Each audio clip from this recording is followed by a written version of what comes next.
예를 들어서 역설적으로 이야기해서 2.5% 관세를 주는 게 별거 아니라고 하지만은 이따 섬유 이야기를 하겠습니다만은 섬유는 미국의 어떤 굉장히 취약 산업으로서 관세가 굉장히 높아요. 그건 우리로 따지면 우리의 어떤 쌀이나 농산물하고 비슷한 시장입니다. 우리가 농산물을 예를 들어서 생산자를 보호하기 위해서 지키는 것과 마찬가지로 미국도 섬유 시장을 지키려고 하는 전략을 내세우고 있어요. 그런데 자동차는 미국이 좀 퇴조하고 있지만은 일본이나 독일이 투자를 하기 때문에 미국도 자동차 시장이 굉장히 경쟁력이 있고 한국도 경쟁력이 있습니다. 이런 시장을 서로 같이 열어 제쳐야 되는 거예요. 그래서 그런 상황에서 보면은 한국의 자동차 산업을 더 효율적으로 하기 위해서 그리고 미국의 자동차 시장에 개방함으로써 한국의 소비자한테 혜택을 주기 위해서 이렇게 하는 것이라고 볼 수 있고 그 과정에서 우리 무역 수지는 아마 흑자폭이 분명히 줄어들 겁니다. 그러면 많은 연구기관에서 계산하고 있으니까 대미 무역 수지는 줄어드는 거예요. 그렇지만은 궁극적으로는 그 과정을 통해서 우리의 경쟁력이 올라가고 비효율성이 제거되고 그 나라의 그 국부가 커집니다. 그리고 효율적이 되니까 미국이 아닌 대세계를 상대로 하는 우리 무역 수지 흑자는 올라가는 것이죠. 이런 어떤 중장기적인 효과를 고려를 해야지 당장 이것만 보고는 판단이 곤란하다고 생각이 되고 자동차 문제만 보더라도 미국 공산품이 가난한 대부분 시장이 열렸지 않습니까? 섬유 빼고는. 그런 상황에서 2.5% 미국이 끝까지 안 주겠다고 하는 것을 협상 마지막 순간에 이틀이나 연장하면서 3000cc 이하 우리가 경쟁력이 강한 부분 또 그 부분은 미국 시장이 워낙 크고 처음 그 3000cc 이하의 소형차를 사는 소비자들은 굉장히 가격 탄력성이 민감하지 않습니까? 그러니까 그런 부분에 대해서 우리가 적시 관세에 철폐했다는 것은 굉장한 성과로 사실 보셔야 되는 게 맞죠. 말씀드리죠. 지금 이게 개성공단 문제하고 유사성이 좀 있습니다. 이 자동차 문제와 관련해가지고 이제 우리가 얻는 이익이 좀 과대 좀 평가되고 있는 점이 있는 게 아닌가. 또 이걸 따내기 위해서, 제가 보기에는 크지 않은 이익을 따내기 위해서 지불한 어떤 그 대가가 너무 크다라는 그런 말씀인 거죠.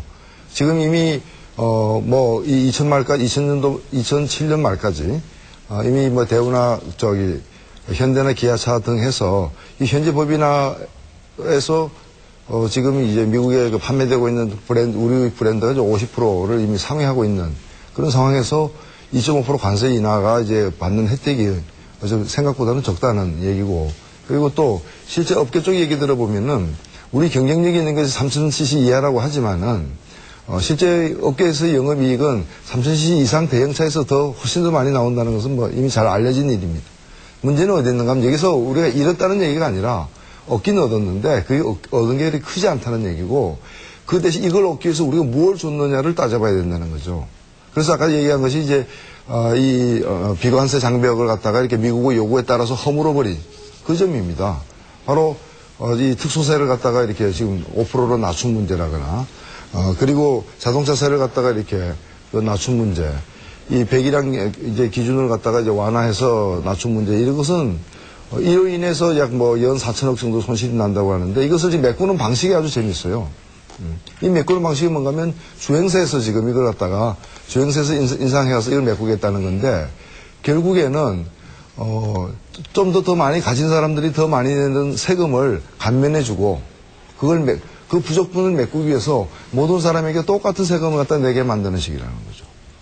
이거야말로 그 세금 조세제도가 갖고 있는 어떤 소득재 분배 기능을 갖다가 역행하는 그런 결과를 지금 스스로 자초한 거 아닙니까? 그리고 또 이 배기가스에 따른 어떤 그 세금 제도를 갖다가 완화시킨 건 결국에는 소형차, 경차 위주로 이렇게 자동차 이용을 갖다가 끌고 가보겠다는 그래서 그를 통해서 환경을 갖다가 보호하자는 그런 정부의 이제까지 취지에도 역행하는 처사라는 거죠. 여기서 우리가 잃는 그런 돈으로 당장 개선되지 않는 그 손실까지도 함께 봐야 되는 거죠. 그런 점에서 볼 때 왜 이런 협상을 했는지 의문이 가는 대목 중에 하나가 자동차 분야라는 겁니다. 제가 짧게 그냥 말씀드릴게요. 우리 노 의원님께서 이제 스스로 비관세 장벽이라고 말씀하셨는데요. 이런 비관세 장벽이 있으면 안 되죠. 기실 우리 세제에 차별적인 요소가 없지 않았습니다. 더군다나 한미 간의 이 자동차 교역이 저희 액수로는 100억대 1억 불, 그 다음에 대수로는 80만 대대 4,000대. 이게 상당히 이제 불균형이 되어 있죠. 제 스스로는 이것이 미국 자동차의 경쟁력의 문제라고 봅니다. 다만, 우리가 떳떳하게 이것이 경쟁력의 문제라고 할 때는 우리 스스로 갖고 있는 비관세 장벽이 있어서는 안 되죠. 그래서 이거는 우리가 고치고 나가자고 이야기를 했고요.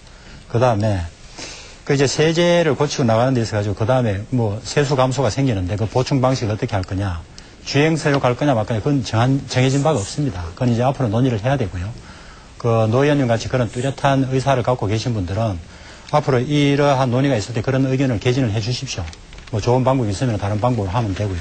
근데 현재까지 정부에서 이거를 벌충하기 위해서 주행세로 가자, 그런 거는 정해진 바가 없습니다. 그런 말씀을 드리고요. 환경보호를 이야기하시면서 경차 이런 말씀을 하셨는데, 경차가 반드시 그 환경이라면 이제 매연 배출가스 문제겠죠. 경차가 반드시 배출가스가 좋은 거는 아닙니다. 그 과학적으로 보면은 배출가스가 가장 효율적으로 덜 나오는 것은 2,500에서 3,000cc 사이라고 되어 있죠.